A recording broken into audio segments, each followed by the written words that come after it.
ஏமா என்ன பேசுறீங்க நீங்க? நாக்குல நரம்பு இல்லாத மாதிரி. ஏண்டி என்னத்த பேசிட்டேன்?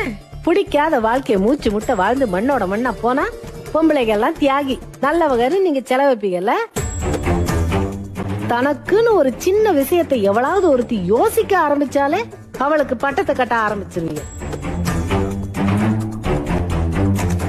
அவ நடத்தைய கொச்சப்படுத்தி, அவ பேசுனா அவ பேசுறத கொச்சப்படுத்தி என்னென்னமோ கதை கட்டிருவீங்கல்ல. என்னமா தான் இப்படி இருக்கீங்களோ தெரியலையே. இந்த ஏர்வாடியில இந்த மனநல காப்பகத்துல எல்லாம் இருக்கிற நோயாளிகள் எல்லாம் 95% பேர் பொம்பளை ஆளுங்க தானா. ஏன்னு தெரியுமா உங்களுக்கு? உங்களைய மாதிரி ஆளுகளால தான்.